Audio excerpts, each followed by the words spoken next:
Bueno, buenas tardes con todos. El día de hoy a mí me tocó hablar sobre el manejo multidisciplinario de la fibrilación auricular. Y para empezar, sabemos que la FA es la arritmia clínica la arritmia más frecuente en la práctica clínica, aumenta la morbilidad y la mortalidad. Y digamos, cuando se desarrolla esta arritmia, es muy importante un manejo multidisciplinario de todos los factores de riesgo para prevenir y también en el momento en el que se desarrolla la arritmia evitar las complicaciones a futuro.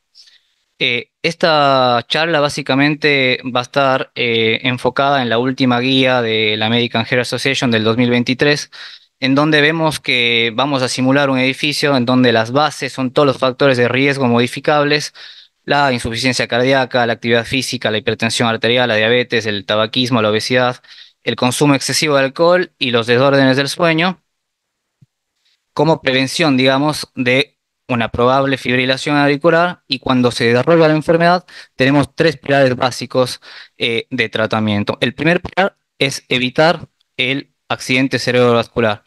Y de acuerdo a las guías, vamos a basarnos en la escala de Chas-2-Bas para iniciar la anticoagulación de nuestros pacientes.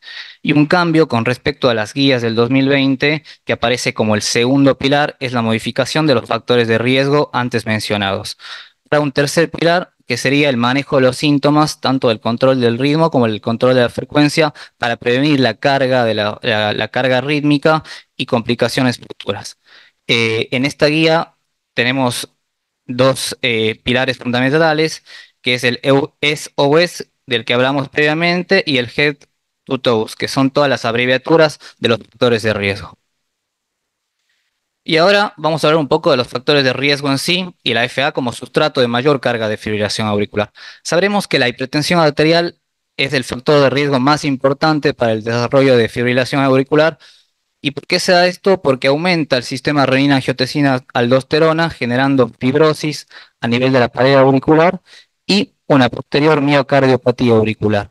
La enfermedad coronaria también genera hipoxia, isquemia, inflamación sistémica con aumento del estrés oxidativo y conducción heterogénea y lenta. Después aparece la obesidad, el alcohol y el abuso del alcohol, que genera disfunción mitocondrial metabólica, también aumento del estrés oxidativo y activación de inflamasomas.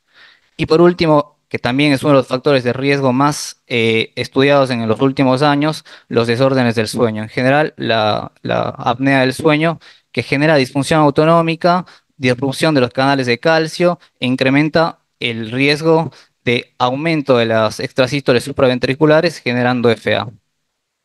Todo esto crea un sustrato que afecta a la aurícula izquierda, provocando fibrosis, alteraciones de la conducción eléctrica, aumento de los mediadores inflamatorios como las interleuquinas 1, 6, el factor de necrosis tumoral alfa, para llevar finalmente a un remodelado estructural de la aurícula y los outcomes cardiovasculares conocidos como el stroke, el infarto de miocardio, la insuficiencia cardíaca y la demencia.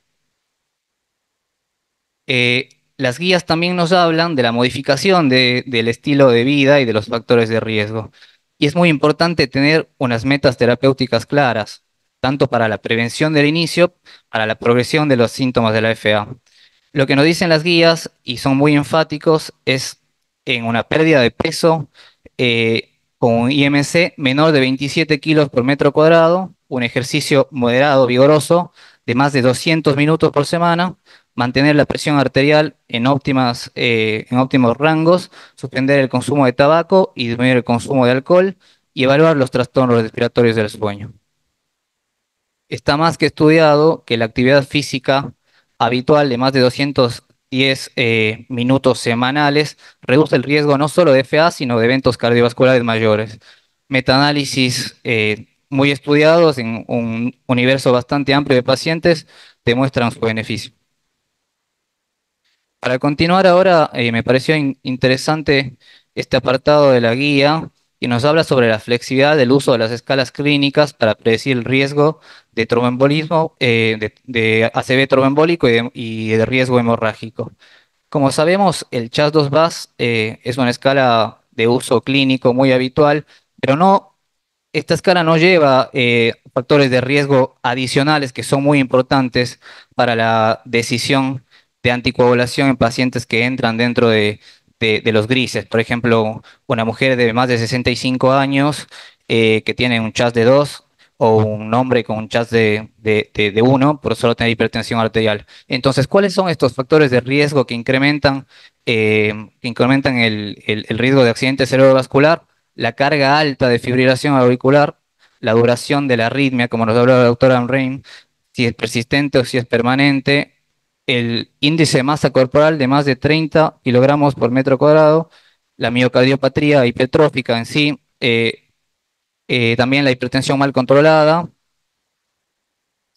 la alteración de la función renal con un clearance de creatinina de menos de 45, la proteinuria o el diámetro de la aurícula de más de 4,7 centímetros. Además, hay nuevos scores que nos hablan y que están en estas guías para el riesgo de sangrado, aparte del Hasbled, que son el score de predicción de sangrado de atria, con un riesgo de más de 4 puntos, el paciente tiene una probabilidad de más sangrado. Estos factores de riesgo son la anemia, la edad de más de 75 años, la hipertensión arterial, la insuficiencia renal severa y el antecedente de hemorragia. Hablando ahora un poquito de todos los factores de riesgo en sí, vamos a hablar sobre uno de los más importantes, que es la obesidad. Se estima que con un aumento de más de 4 o 5 unidades de IMC, los pacientes tienen más riesgo de recidiva o de recurrencia de fibrilación auricular posablación. Básicamente, lo que crea la obesidad fisiopatológicamente es un aumento de los mediadores inflamatorios que mencioné previamente, aumento de las interleuquinas, del factor de necrosis tumoral, aumentando también el estrés oxidativo, generando remodelado estructural, más inflamación, más fibrosis, remodelado eléctrico y alteraciones mecánicas finalmente. Este estudio me pareció bastante interesante porque evalúa básicamente el riesgo de los pacientes con obesidad. Se incluyó a más de 200 pacientes al azar para una disminución del peso. Los pacientes del grupo de intervención disminuyeron 14 kilos con relación a los pacientes del grupo control. Y vemos en un seguimiento de un año y medio que los pacientes del grupo intervención tuvieron menos síntomas, menos carga rítmica y disminución también significativa de la gravedad de los síntomas. Continuando con otro factor de riesgo muy importante para la fisiopatología de la fibrilación auricular, está la apnea del sueño. La apnea del sueño básicamente es un factor de riesgo que lo podemos preguntar en consultorio y que en los últimos años ha tomado un rol fundamental. Básicamente la hipoxia crónica intermitente genera aumento del estrés oxidativo, también aumento de los mediadores inflamatorios, además que la presión negativa que ejercen estos pacientes para vencer la vía respiratoria genera un alargamiento de las miofibrillas que están a nivel de la aurícula, generando ectopía eléctrica y remodelado estructural. Este estudio también es muy interesante.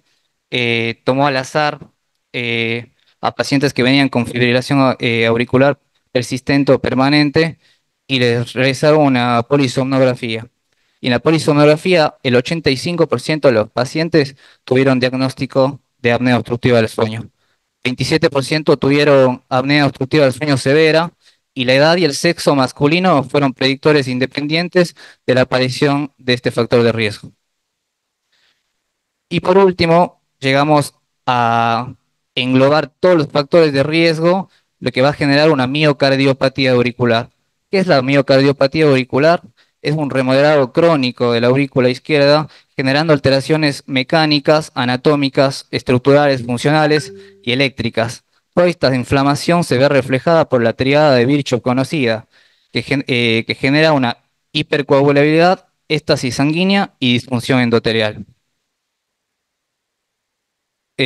Algo nuevo también que está muy en boga en los últimos años es el trastorno de la conducción intraauricular, el llamado síndrome de Valles de Luna, que consiste en una activación interauricular anómala por un bloqueo a nivel del haz de Bachmann. Es muy importante mirar en los electrocardiogramas el aumento de la duración de la onda P y también una onda P isobifásica en las derivaciones inferiores. Es importante este síndrome porque a la larga es un predictor independiente de fibrilación auricular, de demencia y de ictus. Volviendo a lo que es la miocardiopatía auricular, la clasificación es histológica. Como vemos en la clase 1, hay alteración de los cardiomiocitos en sí. En la clase 2, hay alteración a nivel de los fibroblastos. En la clase 3, hay alteración de los fibroblastos y de los cardiomiocitos. Y en la clase 4, hay un depósito anómalo de colágeno. También tenemos imágenes, como podemos ver acá, un ecocardiograma en el cual vemos una dilatación vía auricular severa. También en la resonancia magnética podemos ver fibrosis significativa de la aurícula o áreas de bajo voltaje a nivel de un mapeo electroanatómico. También tenemos alteraciones a nivel del strain longitudinal global y éstasis sanguínea en una resonancia en 4D. Todo esto genera, digamos, remodelado, fibrosis, y lo que se está estudiando últimamente es fármacos o sistemas invasivos que pueden producir remodelado inverso. ¿Como qué? Como los cardiomiocitos que activan los receptores de mineralocorticoides, los ARNI y también la ablación por radiofrecuencia como una terapia muy prometedora para mantener el control del ritmo. Como conclusiones, el manejo multidisciplinario de la FA, tanto con hematólogos, diabetólogos, neurólogos, nefrólogos, neumonólogos y nutricionistas, van a prevenir que la enfermedad progrese. Tenemos que tener en cuenta que necesitamos hacer una estrategia agresiva de pérdida de peso de más del 10% o menos de 27 kilos metro cuadrado de índice de masa corporal. También existen varias escalas de probabilidad de riesgo para hacerlas en consultorio que pueden predecir la apnea del sueño y su asociación con FA. ¿Qué escalas? La escala de Berlín, que con diferentes preguntas como si el paciente ronca por la noche, si tiene un índice de masa corporal de más de 27, si el paciente tiene hipertensión arterial mal controlada, todo eso aumenta el riesgo de tener apnea del sueño. Y por último, un manejo adecuado de las cifras de presión arterial y medidas higiénico-dietéticas. Gracias.